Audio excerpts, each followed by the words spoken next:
நம் சிந்தனைக்கு எட்டாத பல அரிய தகவல்களை நம் சிந்தனைக்கு உரமூட்ட வருகிறார் பேராசிரியர் சுபவீர பாண்டியன் அவர்கள். நம் விடையிலே நிகழ்ச்சியின் அடுத்த பகுதியாக வரவிருப்பது ஒன்றே சொல் நன்றே சொல்.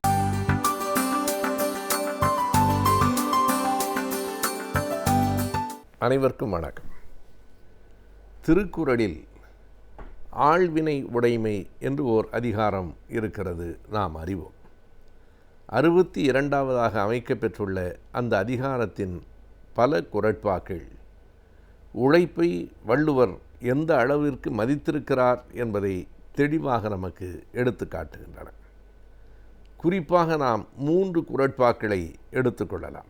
அந்த 3 குறட்பாக்களில் வள்ளுவர் உழைப்பின் பெருமையை மிக தெளிவாக ஒன்றன் பின் ஒன்றாக விளக்குகிறார்.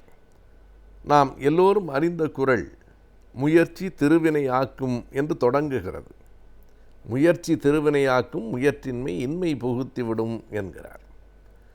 திருவினை ஆக்கும், எந்த ஒன்றையும் நல்லதாக எது ஆக்கும் என்றால் முயற்சி தான் ஆக்கும்.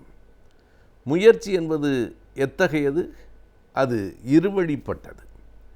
மூளை உழைப்புக்கும் முயற்சி என்றுதான் பெயர், உடல் உழைப்புக்கும் முயற்சி என்றுதான் பெயர். இரண்டினாலும் முயல்வது. விஞ்ஞானிகள் முயன்று முயன்று தோற்றார்கள் என்றால் உடலால் உழைத்து என்று நாம் கொள்ள முடியாது. அது மூளை உழைப்பு. சிந்தித்து சிந்தித்து சிந்தித்து புதிதாக ஒன்றை கண்டுபிடிப்பது மூளை உழைப்பு, முயற்சி. மறுபடியும் மறுபடியும் முயன்றால் வெற்றி பெறலாம் என்று வள்ளுவர் சொன்னார். ஆனாலும் மிக தெளிவாக அதற்கு அடுத்த 2வது குறட்பாவிலே ஒன்றை வள்ளுவர் நமக்கு விளக்கினார். எல்லா முயற்சியும் எல்லா உழைப்பும் சரிதான், ஆனாலும் எந்த உழைப்பு மிக கூடுதலான பலனை தரும் என்றால் தெய்வத்தால் ஆகாதெனினும் முயற்சி தன் மெய் வருத்த கூலி தரும் என்றார் வள்ளுவர்.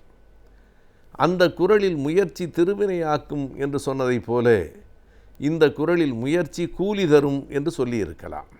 ஆனால் மிக கவனமாக முயற்சி கூலி தரும் என்று சொல்லாமல் முயற்சி தன் மெய் வருத்த கூலி தரும் என்று அவர் எழுதுகிறார். நான் சுட்டி காட்டுவது உடல் உழைப்பைத்தான் என்பதை தெளிவுபடுத்துவதற்காக. மேலே உள்ள குறளில் அப்படி தெளிவு இல்லாமல் முயற்சி திருவினையாக்கும் என்று பொதுவாக சொன்ன வள்ளுவர் இந்த குறளில் அதனை மிகவும் துல்லியமாக தெளிவுபடுத்தி காட்டுகிறார். நான் சொல்லுகிற முயற்சி என்பது மெய் வருத்தி கொள்ளுகிற முயற்சி. மெய் என்றால் உடம்பு, மெய் வருத்தம் என்றால் உடல் உழைப்பு. உடல் உழைப்பினால் நீங்கள் செய்கிற முயற்சி உங்களுக்கு கூலி தரும், கண்டிப்பாய் பயனை தரும். எப்படிப்பட்டதாக அந்த பயன் இருக்கும் தெரியுமா? தெய்வத்தால் கூட தர முடியாத பயனை உங்கள் உழைப்பு தரும் என்கிறார். தெய்வத்தால் ஆகாது எனினும். இது ஒரு மிகப்பெரிய பகுத்தறிவு சிந்தனை போல நமக்கு தோற்றமளிக்கிறது. அவனன்றி அணுவும் அசையாது என்று மிக அழுத்தமாக நம்பிய ஒரு காலகட்டத்தில் தெய்வத்தால் ஆகாது எனினும் என்று தொடங்குவதே ஒரு பெரிய பகுத்தறிவு சிந்தனை தான். தெய்வத்தால் ஆகாதது கூட உண்டு என்பதை மறைமுகமாக உணர்த்துகிற நிகழ்வாக இது இருக்கிறது. எனவே தெய்வத்தால் ஆகாது என்றாலும் முயற்சியால் ஆகும். அந்த முயற்சி என்று எந்த முயற்சியை குறிப்பிடுகிறேன் என்றால் வேறு எதனையும் அல்ல, உடல் உழைப்பினால் வருகிற முயற்சியை குறிப்பிடுகிறேன் என்பதை தெய்வத்தால் ஆகாதெனினும் முயற்சி தன் மெய் வருத்த கூலி தரும் என்கிறார் வள்ளுவர்.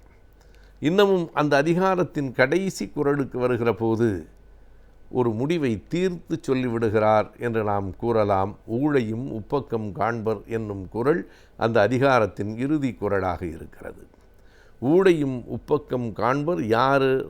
உழைவின்றி தாழாது முயற்றுபவர் என்கிறார்.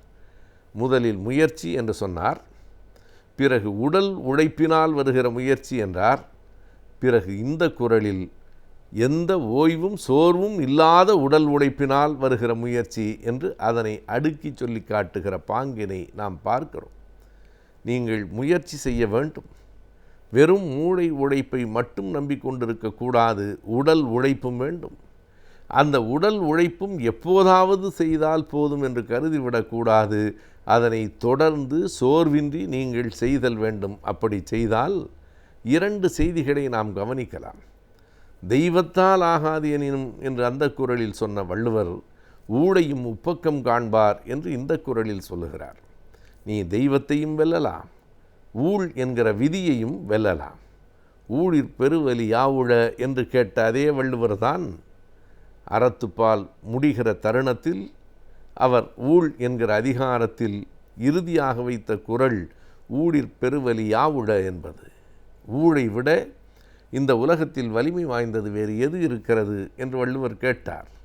அந்த இடத்தில் அப்படி கேட்ட வள்ளுவர் இந்த இடத்தில் இப்படி சொல்லுகிறாரே என்றால் மாற்றி சொல்லவில்லை.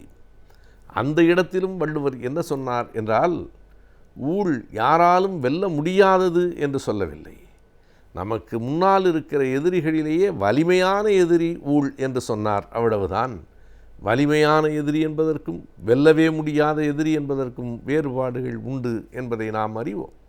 எனவே எதிரில் இருக்கிற எல்லா எதிரிகளையும் விட ஊழ் என்பதுதான் வலிமையான எதிரி என்று சொன்ன வள்ளுவர் அந்த வலிமையான எதிரியை கூட நம்மால் வீழ்த்திவிட முடியும். எப்போது என்றால் முயற்சி செய்தால் முடியும். முயற்சி என்றால் மெய் வருத்தி கொள்ளுகிற முயற்சியாக இருக்க வேண்டும். மெய் வருத்தி கொள்ளுகிற முயற்சி என்பதும் கூட இடைவெளி அற்றதாக, ஓய்வற்றதாக, சலிப்பற்றதாக, தொடர்ச்சியானதாக இருக்க வேண்டும் என்று இத்தனை படி நிலைகளை வள்ளுவர் விளக்கி காட்டி நமக்கு எடுத்து சொல்லியிருப்பதன் பொருள் என்ன என்று எண்ணி பார்த்தால் உள்ளார்ந்த ஒரு செய்தி நமக்கு புரிகிறது. உடல் உழைப்பு இன்றைக்கு மட்டுமல்ல, அன்றைக்கும் மதிக்கப்படாமல் இருந்திருக்கலாம். இன்றைக்கு இருந்ததைப் போல அன்றைக்கும் அந்த வருண சிந்தனைகள் அப்போது தலைகாட்டி இருக்கலாம். எவன் மூளை உழைப்பை நம்புகிறானோ அவனே முதல் வருணம். எவன் உடல் உழைப்பில் இருக்கிறானோ அவனே 4வது வருணத்தவன் என்கிற சிந்தனை அன்றைக்கும் இருந்திருக்கலாம். அதனை உடைத்துத்தான் வள்ளுவர் சொல்லுகிறார், இல்லை இல்லை, இந்த உடல் உழைப்பில் ஈடுபடுகிறவன்தான், அந்த உழைப்பாளிதான் எல்லோரையும் தாண்டி மேலானவன். அவன் கடைசி வருணத்தை சார்ந்தவன் இல்லை, அவன் சூத்திரன் இல்லை என்கிற சிந்தனைகளையெல்லாம் இந்த சொற்களுக்குள் வள்ளுவர் அடக்கி வைத்திருக்கிறார். ஏன் இவற்றையெல்லாம் வள்ளுவர் வெளிப்படையாக சொல்லவில்லை? அவர் புத்திசாலி என்பதால் தான் சொல்லவில்லை. ஒருவேளை வெளிப்படையாக வள்ளுவர் எல்லாவற்றையும் சொல்லியிருந்தால் 2000 ஆண்டுகளுக்கு பிறகு நம் கைகளுக்கு திருக்குறள் கிடைக்காமலே போயிருக்கலாம் என்பதுதான் உண்மை.